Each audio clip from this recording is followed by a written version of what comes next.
afternoon, ladies and gentlemen. This is really momentous for me. I think having been on the journey with the think tank for the past 2 years, I'm like, it's very exciting. It's a bit emotional for me to be standing here to launch or to talk on the launch of the official launch of the AICC. I think Pastor Shagan really said a lot, which kind of took up half of my introduction, so thank you for saving us time. And so without further ado, I'm just going to take you through. So what I've done so far is basically I'm going to be taking you through what I'm calling the Africa Economic Outlook. Now, this is going to be a presentation which is going to talk to you as Africans and as African business people in particular about the state of the economy of the continent of Africa. I think you've been listening to presentations here, even of business people, and I think it is very, very clear that there is an appetite for people to do business with Africa. You are here, some of you as business people, you have an appetite to do business with Israel. So this presentation is very top line. It doesn't go into the specifics of any nation, but it gives you a sense of why everybody is talking about Africa. Who has heard of what I call the adage of the Africa rising? Has anybody heard that Africa is rising? It's a rhetorical question. So this is really the statistics behind that discourse and that notion of the rise of Africa. And I think as I'm taking you through the presentation, I'd like some of you to just, especially the business people amongst us, to begin to think about what are some of the opportunities that we may, as business people, be missing. Because for me, it's always painful when I see and understand that it would appear that everybody has an agenda for Africa. The Chinese have an agenda for Africa, and we all know what that is. The Americans have an agenda for Africa. The Europeans have an agenda for Africa. But the people that are seemingly missing in terms of the numbers and the volumes on Africa's economic sphere are the Africans. And I think what we want to do with these presentations is to really challenge us to begin to think big, to begin to look at spaces and places, even in your own businesses, that you may not have been looking at as you go further, particularly those who are going to be starting AICC chambers, to start to think about what are some of the possibilities, what are some of the options and opportunities that are out there that maybe at this point in time we are thinking a little bit too small. So that is really the purpose of it. And then at the end, I'm going to talk a little bit about why, or at least showcase why it is that we actually need something of the nature of the Africa Israel Chamber of Commerce. So I think you can. So I'll start out with what I call a global perspective, because everything has to be contextualized in terms of what's going on in the rest of the world. So the first thing, I did this presentation, I've changed it a lot and updated it the first time I spoke here in 2015, but you will see some of the things have changed. But some of the things I really want to re-emphasize, because these things are very real and they have an impact. And if we don't take note, we are not going to sort of maximize the kind of momentum that the Lord is giving us as Africans. The first is that we are very big. As a continent, if you look at this map, the United States, India, China, Europe, all these big economies actually technically would fit into the African continent. So we are not in any way small, and so we have no business at all acting small. It is not a coincidence that we have our size and so forth. So for me, it is saying, as you see these slides, start to think prophetically, start to think practically about what some of these things mean. Again, we're not just we're not just big, but we are also very wealthy. Now, I think everybody knows that Africa is absolutely the most wealthiest continent on the planet if you talk resources alone. Never mind, the natural rivers, the resources, but if you just look at the mineral wealth, this is just about every African country having something in that it's leading at a global level in terms of the world. So not only are we big, but we are very, very wealthy, supposedly. And the question is, if we are so wealthy, why are we so poor? So I'm going to take you through some of the statistics. I'll try and speak a little bit quickly here because it's quite a lot that I want to share. At this point in time, we are sitting at a number of 1.2 billion Africans. That's a huge number of people. And they say that by 2050, there will be 2 billion Africans. That means that at this point in time, we are number 2 as a continent outside of Asia. And we have basically 15% of the world's population, meaning at least that 1 in 7 people is an African. Huge, huge in terms of what it means for potential economic effects. The average African is 19 years old. So in essence, if you are here and you are 20 and above, you are very, very old. And according to African standards, the average country in Africa has, or at least Africa on average has about 70% people who are under the age of 25 years old. It's a very, very young continent. And economists and business people talk about this because it has implications in terms of the future economic prospects of this region. If you have very young people, it means that the economic activity that can be yielded out of them is going to be more and it's likely to last longer. For example, Europe, the population is actually going down. People are getting older and the younger people are less. So they are concerned now. They are starting to open up immigration because they recognize that the pensions that they have are not going to sustain these people that are getting older. So this is a huge, huge plus in terms of the economy. 52 out of 55 African nations have cities that have 1 million people and more. Now, from an economic perspective, this means that if you are selling a product in Africa, you have an immediate access to at least 1 million people in any city, or at least in about, this is like 3 cities that are not in this. So you have what we call rapid urbanization, which means people have moved into the cities and you have the numbers that make up the economic activity that one can take advantage of.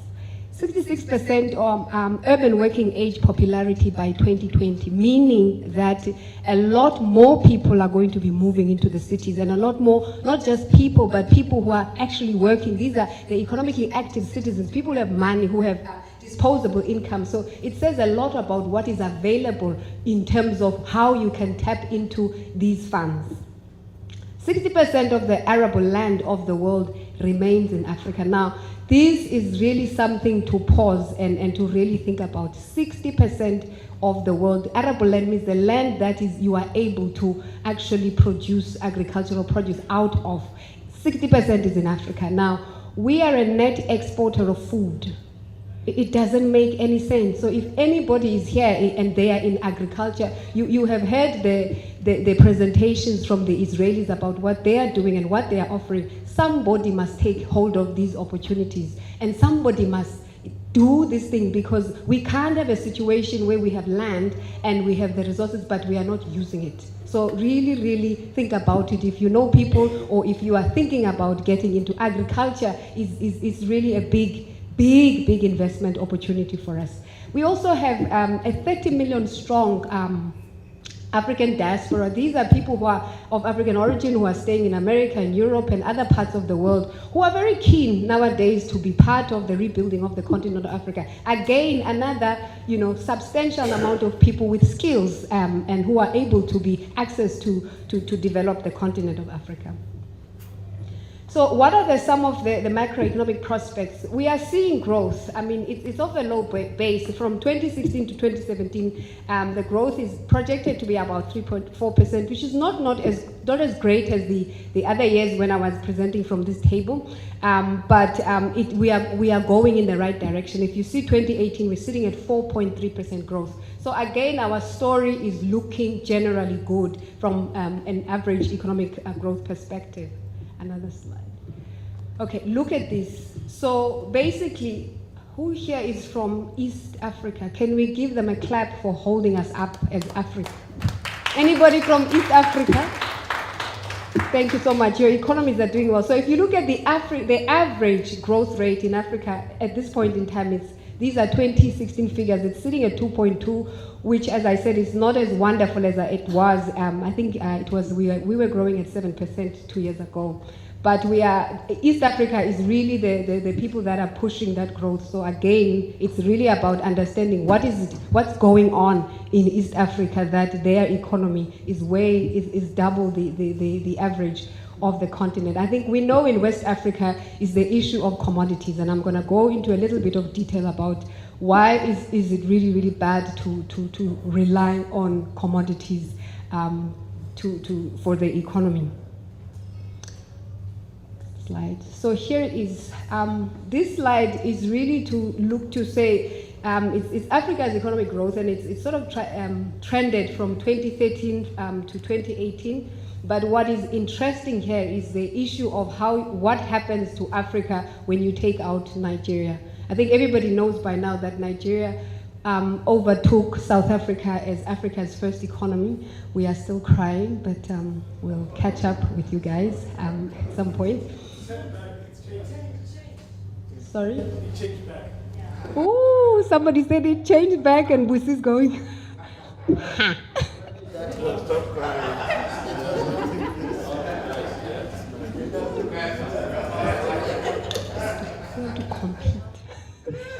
So basically, the issue with Nigeria, again, is the issue of a heavy reliance on commodities, and particularly oil. So anytime the oil price goes down, the Nigerian economy goes down. And what happens, because it's a huge economy, the African economy goes down. So we really need to pray for Nigeria to do well, because it affects all of us. That's really the point. And also to understand, how do we, particularly those of us who work in Nigeria are Nigerian, how do we try and influence, even in little ways, in our own businesses, in the places where we work, with politicians, to say, how do we begin to diversify the economy? Because this thing has been a problem for years, and it's like we understand it, we know that it's a risk, but seemingly we don't see any movement.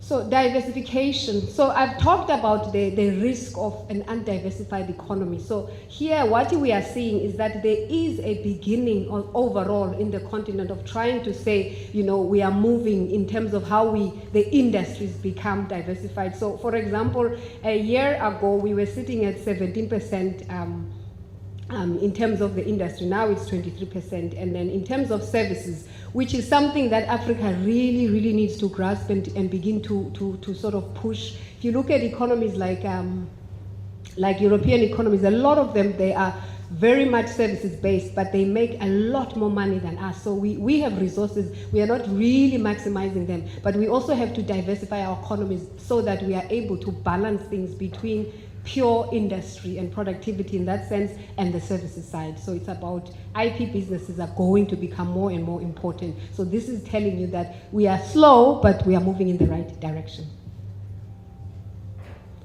How competitive are we?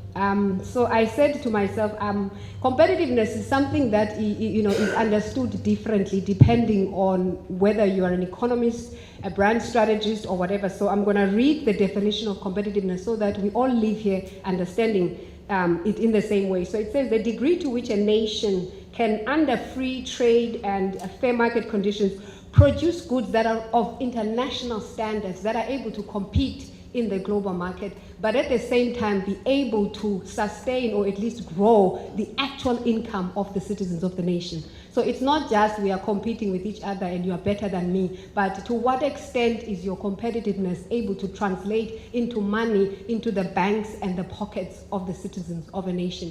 So what you are seeing there is Africa's most competitive nations, and I'm very, very sad as a South African. We used to be on this list almost perpetually, and I don't know what happened. Somehow we slipped off. And so you have Rwanda there, and Mauritius and Botswana, which are leading. And I think we really need to give, I don't know if anybody's from, I think Dumi is from Botswana. Let's give a clap to the Botswana.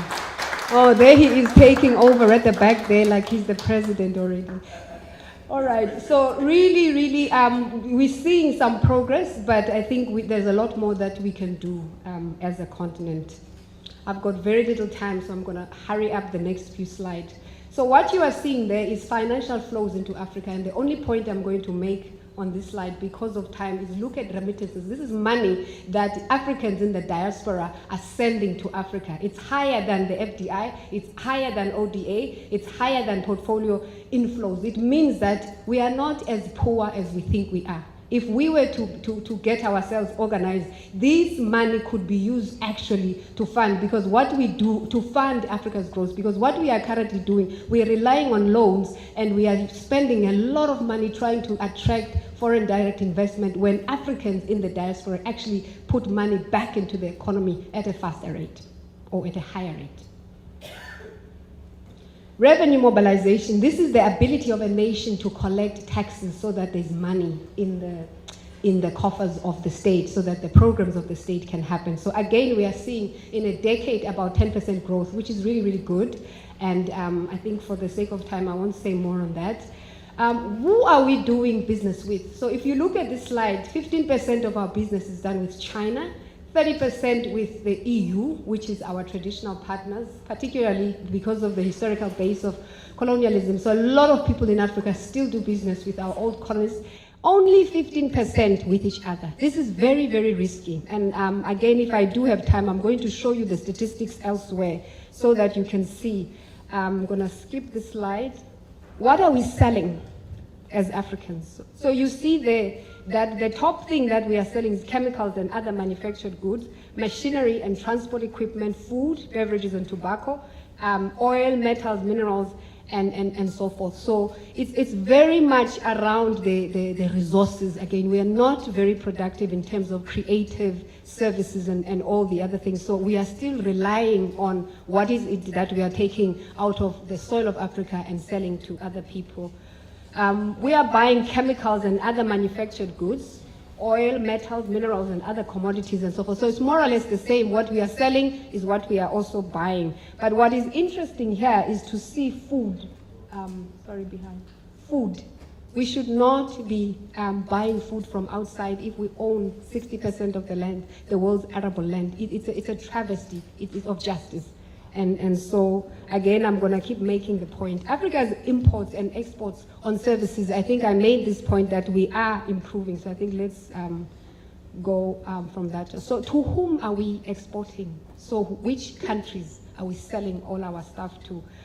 Over there, you see that China and United States are the biggest countries that African produce is going. Again, this is very, very good to balance the China and America, but it's also risky because according to proper economics, we need to have a diversified portfolio of customers so that if anything happens in China, we are not we haven't put our eggs in one basket. So there's a lot of things at a macro level that we need to get right. Intra-regional trade. Now, this is probably for me the slide that I'm most passionate about, because it says that it shows the level to which we are bleeding, hemorrhaging in terms of the money that is inside Africa. If you look at that, the top, the black line is Europe. So Europe basically trades with each other at about 70%, meaning that all the money and business that is happening in Europe stays in Europe at a 70% level. And if you look at the other regions like Asia, it's around 60%, 55%. And then you have America at about 55% as well, meaning that basically the money goes round and round, making Americans, Europeans, and Asians wealthier. Whereas, as you saw the figure earlier, our money our intra-Africa regional trade is 15%, meaning 85% of the money that comes in leaves. So it's again very, very dangerous for us, and it's something that I'm hoping is going to be resolved, because the AU have got something, they finally approved the free trade zone for Africa, which will mean it's going to be easier for Africa to do business with each other. Intra-African exports. So what you are seeing there is the total exports. I think it was in the years is 2000, 2005. The products, the food, and the manufactured products. So if you are looking at this slide, the real point is to look at the amount of manufactured products that are coming out of the continent versus food. Again, for me, the figures are just, it's not a good picture if you compare it with the rest of the world. And again, the issue of us having to, we are exporting food, but the levels for what our potential is still very, very low. All of that is under 25%. So again, it's underperforming. Trade flows I'm going to leave for the sake of time, and then I just want to touch base in my last 2 minutes on Africa's human development, because I think this is a very important area for us as AICC, because we are talking about how do we grow economies with people as well. So basically, we are seeing that in some countries like Rwanda, Ghana, Liberia, and the Comoros, there is a growth in terms of what people are able, what the governments and the economies are able to produce for people. So they have significantly reduced poverty. And so it means that there's potential for other countries in the continent with similar kinds of dynamics to do the same thing. But the sad thing is that we have still, in the 1.2 billion, about half of the people living in what is called multi-dimensional poverty, meaning people are living below the breadline in many areas. Their health, their education, etc. is below level. So again, we have tremendous opportunities and potential wealth, but we also have tremendous challenges in terms of how our people are doing. Okay, I'm going to skip some of these to go to...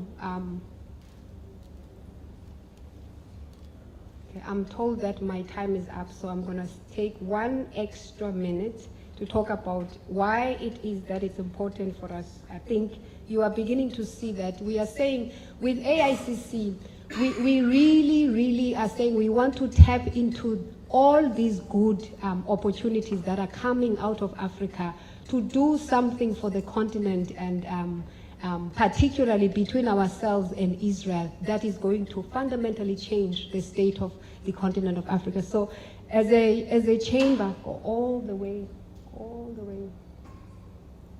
sorry, there. So I said this yesterday, but this is mostly for the benefit of those who are not here, particularly the Israeli business people. We want to be a leading chamber that provides a credible platform for engagement in mutually beneficial business relationships between ourselves and the people of Israel. I think you understand the basics. It was spoken about very, very well. So that is the point of having AICC. And we are saying we don't just want to do this like any other chamber, but it's about tapping into the Abrahamic covenant, the mantle and the blessing. We are Christians. We have been taught in this conference over and over again the power of the Abrahamic covenant, the mantle, which then translates into the blessing. So what we do, very, very briefly, is 4 pillars. And I think if you look even on the banners, it's 4 things that we do. We give opportunities for business and networking, something like what you saw today. We advocate for Israel. We want to aggregate the power of Africa's business to stand for and support the modern state of Israel. We give business information and advice. I think, Lutando, you were the one who was asking us the question as to how do we make sure that our people, when dealing in business with Israelis and other international entities, how do we capacitate them so that they can speak equally to their partners? So that's what we do. Business leadership development is also about how do we create or at least assist business people to do business in a Christian, in a context where they understand the ethics, the integrity, and we are able to, support them with the character aspect of things. So we have, these are the core industries that are important both to Africa and Israel. So if you want to maximize the relationship between Africa and Israel, this is what you need to be thinking about. And I'm not saying that there is no other business that is taking place, but this is absolutely what Israel is very good at and what Africa is either good at or we need. So these are the main sectors. We don't discriminate if people are not in it, but we are saying that for you, for the lowest hanging fruit, this is where you need to be. And I think I'm done, but basically to say if you want to be part of the Africa-Israel Chamber of Commerce, these are the details. And once I leave, the banners over there also have the details. I'll be sitting at the back. If anybody wants to join, we have a website. You can fill out the form over there. Thank you very much.